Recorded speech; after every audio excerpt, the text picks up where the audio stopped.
Hi everyone, welcome to study कर। तो उम्मीद करता हूँ आप सभी स्वस्थ होंगे, सीखने में व्यस्त होंगे और आपकी तैयारी बहुत ही अच्छी चल रही होगी। तो चलिए इसी सिलसिले को आगे बढ़ाते हुए आज मैं आपके लिए एक नया वीडियो सेशन लेकर आया हूँ। ये वीडियो सेशन जो है एसएससी सीजीएल मेंस 2021 के रिगार्डिंग है। इसमें हम आपके मैथ्स के क्वेश्चंस कर रहे हैं। जैसे कि आप सभी को पता है कि मैं इस प्लेटफॉर्म पर जो भी कंटेंट लेकर आता हूँ वो मैथ्स सब्जेक्ट का ही होता है, ठीक है। तो मेनली एसएससी के क्वेश्चंस हैं और ये वो क्वेश्चन है जो 8 अगस्त 2022 को पेपर हुआ था। दरअसल ये पेपर 2022 में हुआ था लेकिन था 2021 का एसएससी सीजीएल मेंस, ठीक है। तो ये पार्ट 4 है। अब तक हम लगभग मैं आपको या हम 30 क्वेश्चंस कर चुके हैं, ठीक है। और ये आज की वीडियो में फिर से 10 क्वेश्चन लेकर आया। बहुत ही अच्छे क्वेश्चन है। जैसा कि मैं आप सभी को बोलता हूं कि मेंस में जो क्वेश्चंस होते हैं वो आपके 70 to 80 क्वेश्चंस आसान होते हैं या फिर आपके यू कहेंगे प्रीवियस ईयर पैटर्न पे बेस्ड होते हैं या फिर इजी टू मॉडरेट होते हैं। लेकिन 20 क्वेश्चंस या 25 क्वेश्चंस ऐसे होते हैं जो टाइम टेकन होते हैं या फिर उन्हें कहेंगे टफ होते हैं या जिनमें डिफिकल्टी होती है। लेकिन इसका मतलब ये नहीं जो आसान क्वेश्चन होते हैं उन्हें सब कर लेते हैं।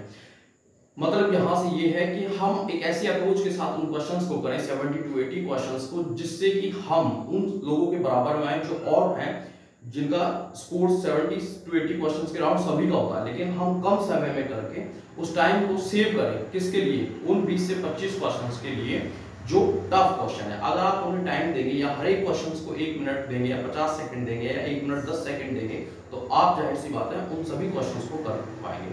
और 100 क्वेश्चन होते हैं मींस में एसएससी सीजीएल के, तो उसमें 100 में से 100 क्वेश्चन कर पाए या 95 कर पाए या 95 प्लस कर पाएंगे, तभी कर पाएंगे जब आप उन 20 से 25 क्वेश्चन के लिए टाइम सेव करेंगे, ठीक है।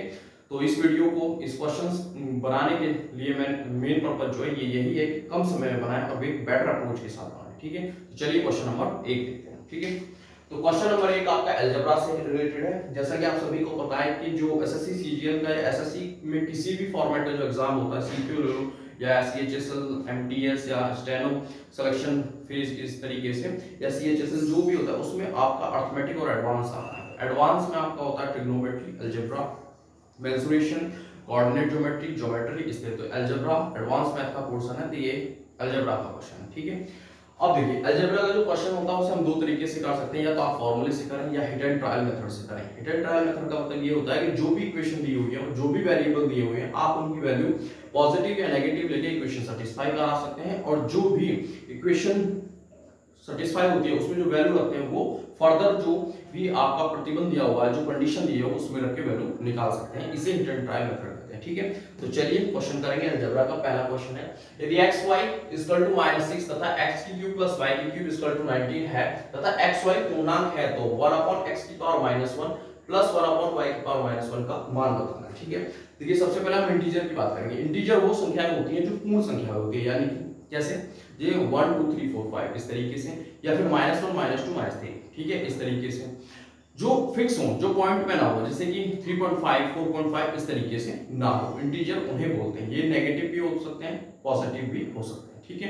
तो देखेंगे xy की वैल्यू को आपको बोल रहा है कि xy जो है आपका वो -6 है। अगर मैं ये कहूं कि यहाँ पे x की वैल्यू 3 ले लेते हैं और y की -2, तो ये 3 2 जा 6 और प्लस माइनस माइनस, यानी कि पहली जो कंडीशन दी हुई है जो xy वेरिएबल है मल्टीप्लाई करने पे -6 आना चाहिए। तो हमने जो value hit and trial method से मानी है वो x की वैल्यू 3 मानी है और y की -2। तो इस तरीके से -6 यानी कि पहली इक्वेशन को आपको सेटिस्फाई कराना है। दूसरी इक्वेशन देखेंगे।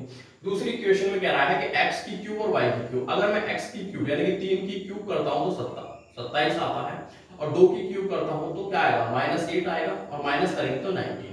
ये तो दूसरी इक्वेशन को भी सेटिस्फाई कर रहा है।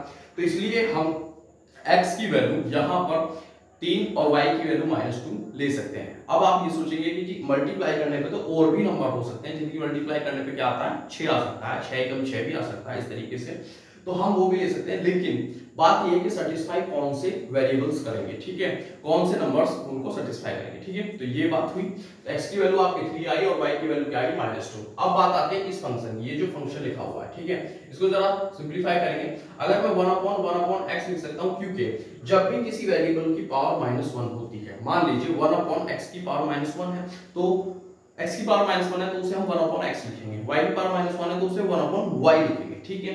अब जब मल्टीप्लाई होगी तो ये x ऊपर जाएगा ऐसे घूम के, ऐसे ही 1/1/y लिखा जाएगा, तो ये y ऊपर जाएगा तो ये x + y हो जाएगा।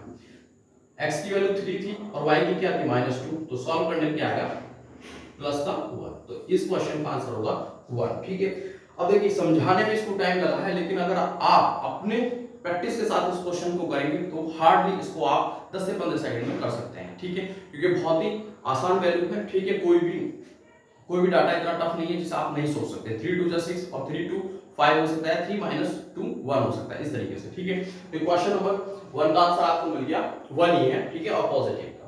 क्वेश्चन नंबर 2 की तरफ चलते हैं। ऐसा इस फॉर्मेट के क्वेश्चन इस बार सीजीएल के मेंस में बहुत बार पूछे गए हैं कि एक आपको कंडीशन दी गई है ट्रिग्नोमेट्री की, क्योंकि उसमें जो फंक्शन दिया हुआ है इसको सॉल्व करने पे क्या आएगा। तो क्वेश्चन इस तरीके से लिखा जाता है कि निम्नलिखित में से कौन सा विकल्प किसके बराबर है। अब इस क्वेश्चन को हम दो तरीके से कर सकते हैं। पहला, इसमें हम वैल्यू पुट कर लें। दूसरा, इसमें हम जो इक्वेशंस होती हैं, जो फॉर्मूले होते हैं ट्रिग्नोमेट्री का, उनका यूज करके कर सकें। मैं दोनों से करके आपको बताऊंगा, बेस्ट अप्रोच जो आपको लगे आप उसे अडॉप्ट कर सकते हैं। ठीक है, तो देखिए निम्नलिखित में से कौन सा विकल्प tan theta plus sec theta -1 upon tan theta minus sec theta plus 1 के बराबर है। ठीक है, अब आप वैल्यू रखने से पहले, सॉल्व करने से पहले मुझे एक बात बताइए, मैंने आपको इससे पहले जो पार्ट 3 था, 2 था, 1 था, उनमें भी ट्रिग्नोमेट्री के क्वेश्चन आए थे और शायद मैंने आपसे फॉर्मूले भी कुछ डिस्कस किए थे। मैंने कहा था कि sin थीटा के साथ हमेशा cos थीटा चलता है और sec के साथ हमेशा tan चलता है और sec के साथ tan चलता है और cosec के साथ हमेशा cot चलता है। तो यहाँ पे क्या है, sec और tan है। ठीक है, दूसरी बात, अगर हिट एंड ट्रायल्स करेंगे तो हमें थीटा की वैल्यू रखेंगे।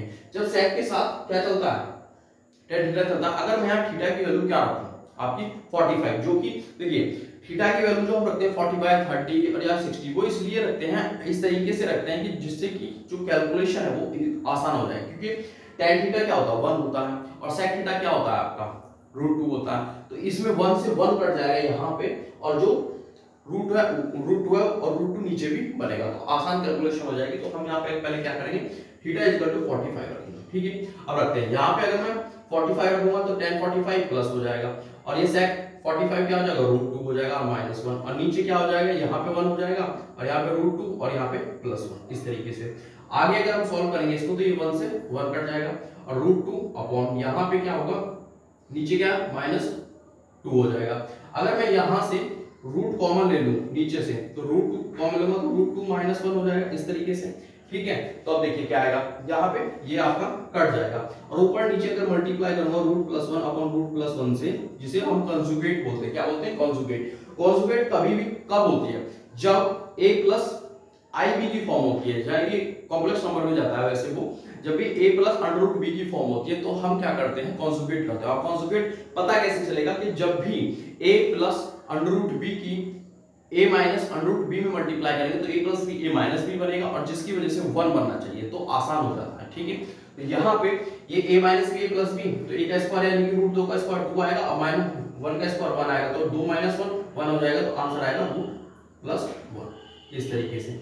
अब देखिए यहाँ पे जब क्वेश्चन में हमने थीटा = 45 रखा था, तो ऑप्शन में भी हम क्या है थीटा, तो यहाँ पे भी थीटा की वैल्यू रखेंगे 45। अगर हम पहले ऑप्शन में रखते हैं यहाँ पे इस वाले में, तो यहाँ पे क्या आएगा 1 प्लस sin थीटा की वैल्यू क्या होगी 1/√2 और अपॉन में क्या होगा 1/√2। अगर ऊपर एलसीएम लेंगे तो √2+1 अपॉन √2 और नीचे 1/√2, तो √2 से √2 कट जाएगा, √2+1 आ जाएगा।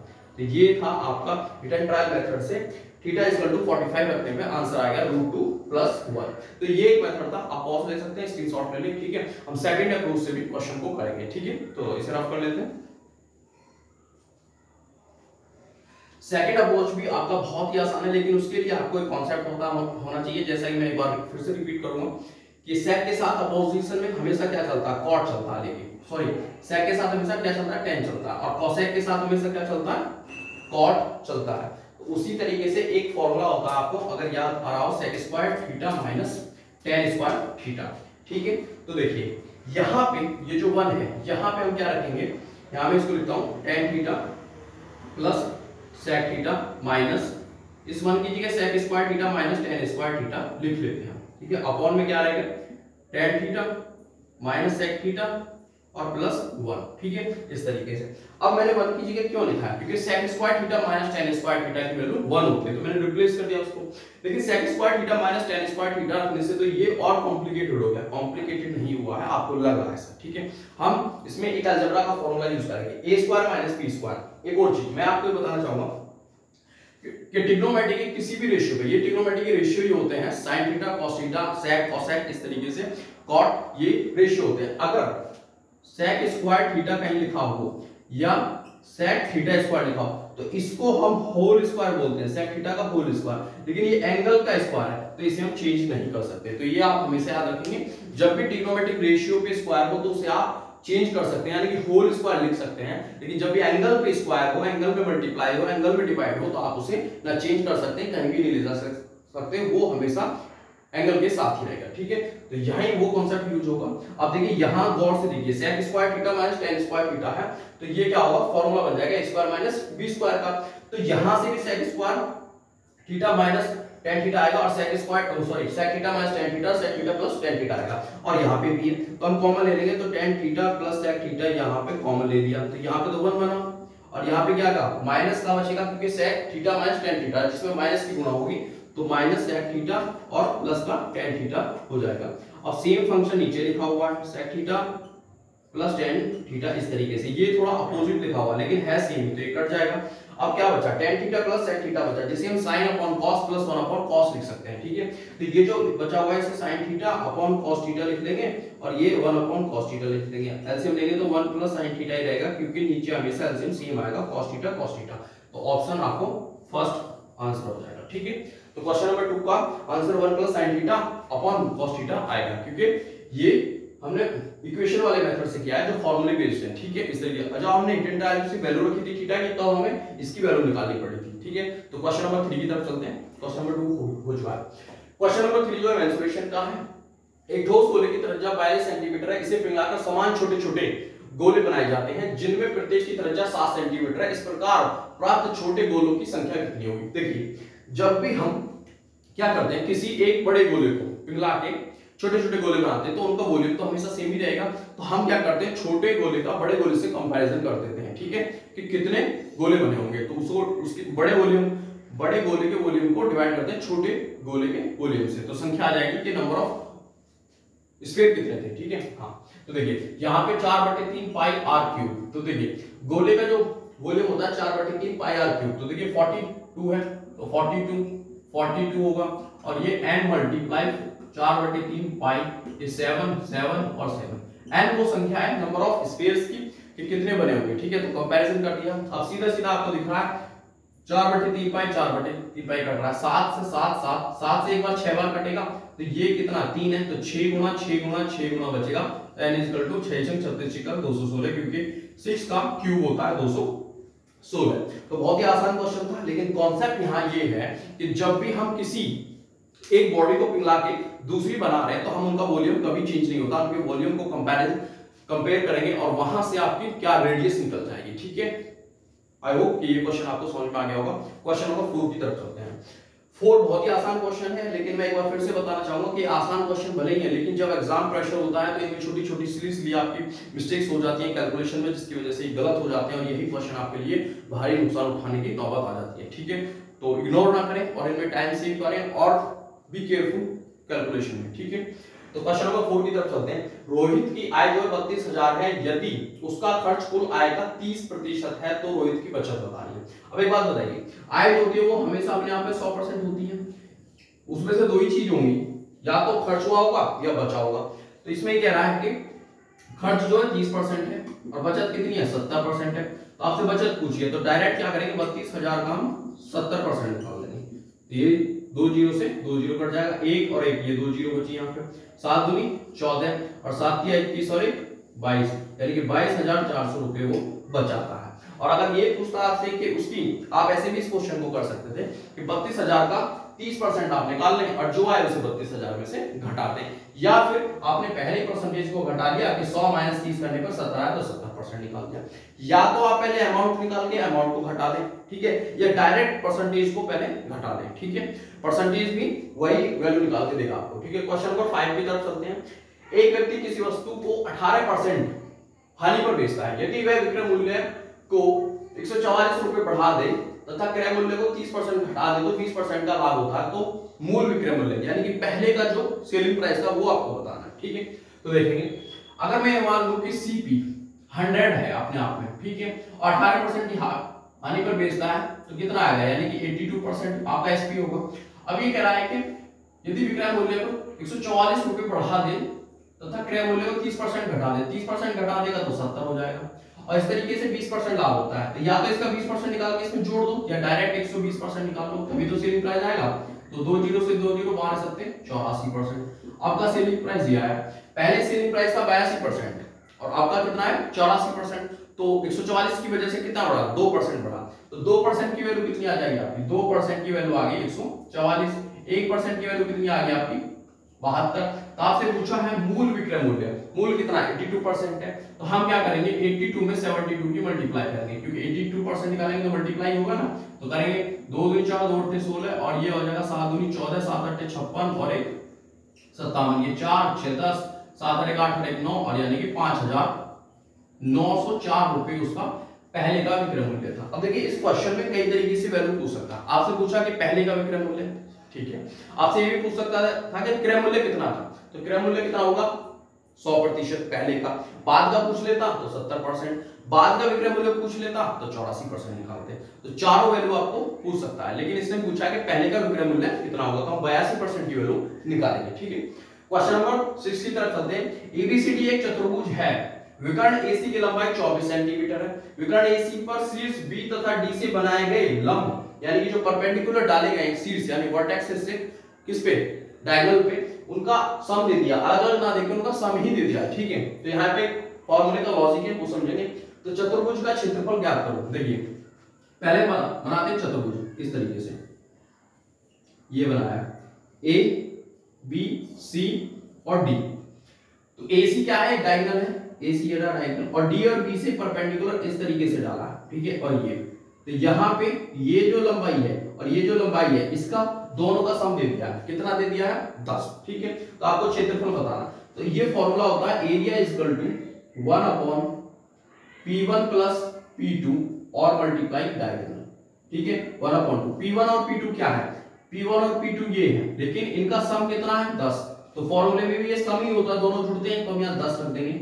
और डायगोनल कितना रखेंगे आपका 24, 2 से गुणा करेंगे 5 बार कटेगा, 24 पंजे 120 सेंटीमीटर स्क्वायर आंसर आ जाएगा। तो क्वेश्चन नंबर 6 का आंसर क्या है 120 सेंटीमीटर स्क्वायर है। तो लॉजिक यहाँ पर ये था कि इसने क्वेश्चन में एक आता है कि D और B वर्टेक्सेस से जो परपेंडिकुलर डाले गए उनका सम दे दिया। सोचने वाला ये सोचेगा कि दोनों का सम दे दिया, अगर फॉर्मूला नहीं पता है तो P1 प्लस P2 का कांसेप्ट नहीं पता है, यानी कि एरिया इक्वल टू जो एरिया होता है area of parallelogram 1/2 P1 plus P2 multiply by किससे डायगोनल से, तो वो कंफ्यूज रहेगा, ठीक है। तो यहाँ पे लॉजिक ये है कि P1 प्लस P2 की वैल्यू आपको दे दी डायरेक्टली लैंग्वेज में, ठीक है। तो क्वेश्चन नंबर 6 का आंसर क्या मिला आपको 120 सेंटीमीटर स्क्वायर। क्वेश्चन नंबर 7 की तरफ चलते हैं। तो चलिए क्वेश्चन नंबर 7 देखते हैं।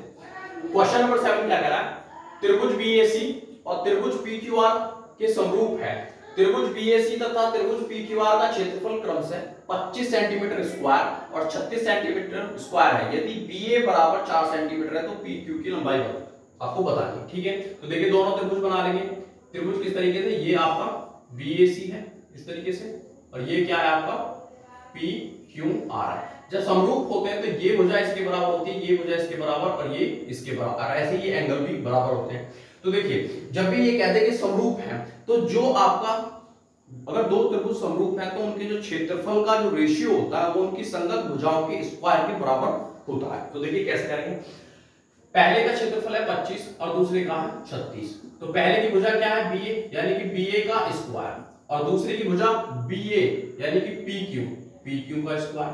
जब ये स्क्वायर इधर जाएगा तो ये क्या हो जाएगा 5 5 25 यानी रूट कट जाएगा तो 5 आ जाएगा, नीचे 6। तो BA क्या होगा 4 होगा और ये कितना होगा PQ।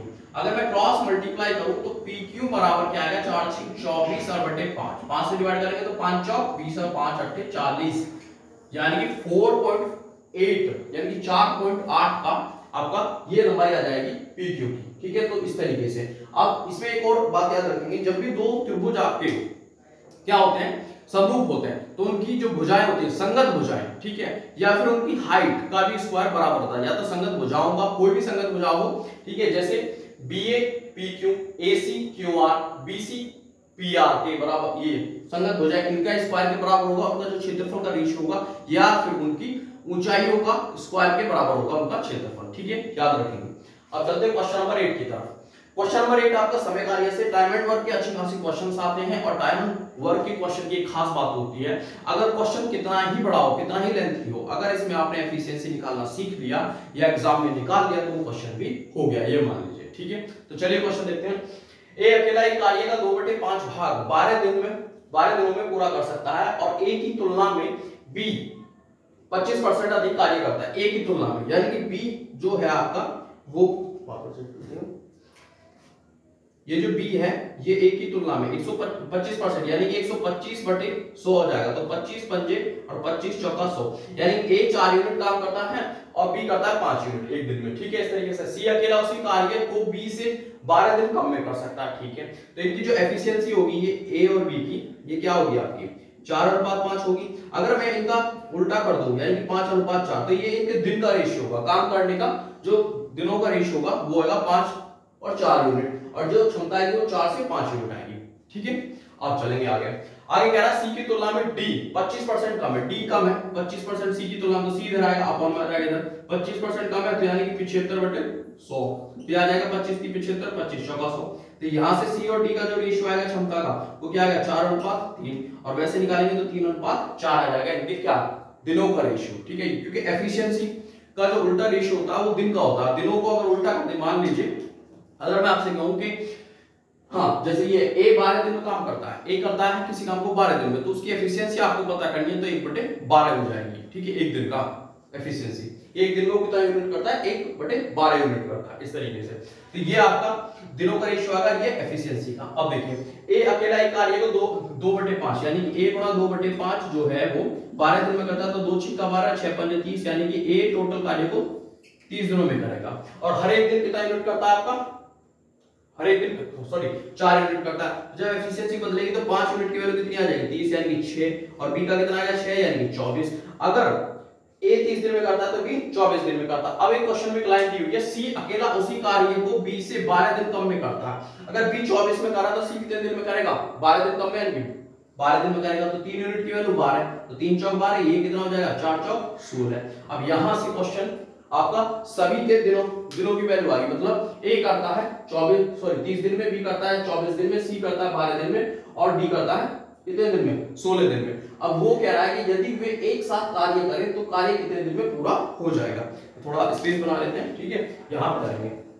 हाँ, तो अब एफिशिएंसी निकल गई है और उनका दिन भी पता चल गया कि कौन कितने दिन में कार्य कर रहा है। तो ए कर रहा है आपका 30 दिन में काम, बी कर रहा है 24 दिन में काम, सी कर रहा है 12 दिन में, और डी कर रहा है कितने दिन में 16 दिन में। अगर इनका एलसीएम लूं तो सभी का 240 आएगा। ठीक है, ये 8 बार कट रहा है, ये 10 बार कट रहा है, ये 20 बार कट रहा है, और ये कितना बार कट रहा है, ये आपका 16 एकम 16 और 16 पंजे 80, क्योंकि 8 बचेगा।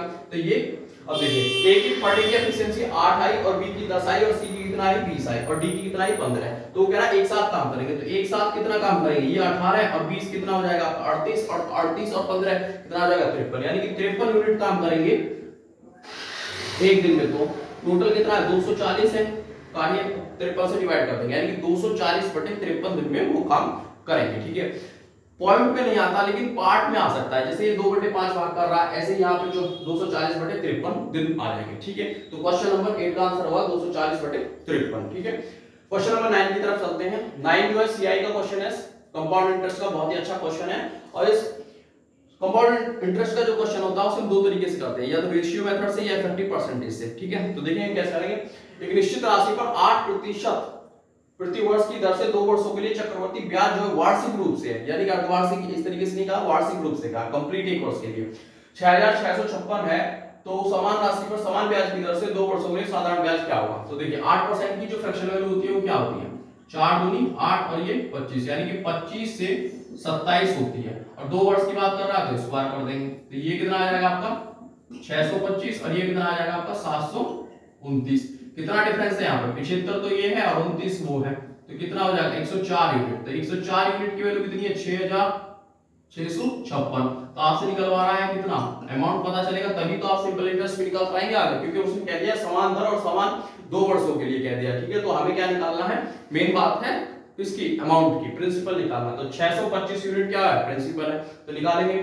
तो यहाँ पे 6656 और अपॉन में 625 25 आ जाएगा, ये सॉरी अपॉन में 104, क्योंककि 104 से डिवाइड करेंगे, 104 से डिवाइड करेंगे और मल्टीप्लाई 625, तो 13 अट्ठे 104 और 13 पंजे 65 और 13 कम 13, 13 दूनी 26, 8 से डिवाइड करेंगे तो कितना आएगा 64। अब यहाँ पे 625 में अगर मैं गुणा करूं 64 से तो क्या आएगा, 25 चौका 100 और 6 चौक 24 अरे 25 आ जाएगा, क्योंकि हाँ 6 चौक 24 अरे 25, और ये आ जाएगा 25 का 150 और 6 से 36 अरे 37, तो ये आएगा 0 0 5 और 2 10 और ये कितना 7 2 9 और 1 10 और ये 3 अरे 4, यानी कि 40,000 आपका अमाउंट आ जाएगा। ठीक है, अब आपसे पूछा है कि तो समान राशि पर समान ब्याज की दर से 2 वर्षों के लिए साधारण ब्याज जो होता है वो हर एक साल सेम रहता है, यानी कि पहले परसेंट 8% है, दूसरे परसेंट 8%, तो 2 साल में कितना हो जाएगा 16%। तो ब्याज पूछा साधारण ब्याज यानी सिंपल इंटरेस्ट, तो 16% निकाल देंगे 4000 का, तो 4000 का 16% निकालेंगे, सॉरी 40,000 का 4000 नहीं 40,000 का 16% निकालेंगे तो अपॉन 100, 2 जीरो से 2 जीरो कट गया, 0 0 16 चौका 64, यानी कि 6400 रुपए आपका एसआई आएगा। ठीक है, क्या आएगा एसआई सिंपल इंटरेस्ट। ठीक है, तो ये फर्क है सिंपल इंटरेस्ट और कंपाउंड इंटरेस्ट में। कंपाउंड इंटरेस्ट जो है मल्टीपल में चलता है, सिंपल इंटरेस्ट क्या चलता है हर एक साल सेम रहता है। ठीक है, तो क्वेश्चन नंबर लास्ट देखेंगे 10, निम्नलिखित में से कौन सा भिन्न सबसे छोटा है। देखिए जब भी फ्रैक्शन की बात करें छोटा है बड़ा है तो इसका एक आसान तरीका ये भी है कि आप डायरेक्ट डिवाइड करके देखो। ठीक है, या फिर दूसरा तरीका ये है कि उनके डिनोमिनेटर को सेम बना लें, और एक तीसरा तरीका ये है कि क्रॉस मल्टीप्लाई कर दें। तो देखिए डिवाइड आप सभी जानते हैं, ठीक है, मैं ये समझता हूं कि जो सीजीएल का प्री निकाल के सीजीएल की प्रिपरेशन कर रहा है, प्री निकाल के मेंस में बैठ रहा है, डिवाइड मल्टीप्लिकेशन उसका ऑलरेडी बेहतर होगा, बहुत अच्छी कंडीशन में होगा। ठीक है, अब डिनोमिनेटर अगर हम बराबर कर भी लें तो देखिए 11 12 13 ये सब क्या है अपने आप में एक तरीके से इंडिविजुअल है। ठीक है, इनमें कोई भी कॉमन मल्टीपल नहीं है। जब भी डिनोमिनेटर सेम करने की बात है तो वो तब करते हैं जब डिनोमिनेटर क्या फ्रैक्शन के 3 4 फ्रैक्शन है तो इनमें क्या कुछ कॉमन हो, कुछ कॉमन मल्टीपल हो, तो आसान हो जाता है हमारे लिए, लेकिन यहाँ तो है ही नहीं। अब देखिए यहाँ पे क्या है 12 गुना 13 गुना 17 की मल्टीप्लाई करने की बहुत लेंथी हो जाएगा, तो हम क्या करेंगे क्रॉस मल्टीप्लाई से करेंगे। कैसे, 12 पंजे 60, 11 सत्ते 77, 13 सत्ते 91, 12 अट्ठे 96। अब देखिए 13 निमा 117 और 17 अट्ठे 136। अब सबसे छोटा पूछा तो सबसे छोटा कौन सा नंबर नजर आ रहा है आपको 60, तो इसके ऊपर क्या है 5/11, यानी 5/11 ही सबसे छोटा भिन्न होगा। अगर सबसे बड़े की बात करते हैं तो सबसे बड़ा नंबर क्या नजर आ रहा है आपको 136, तो सबसे बड़ा 9/17 हो जाता है। ठीक है, तो उम्मीद करता हूं कि ये क्वेश्चन आपको समझ में आया होगा। तो दोस्तों वीडियो पसंद आया तो लाइक करें, शेयर करें, कमेंट करें और चैनल को सब्सक्राइब करें। Thank you for watching.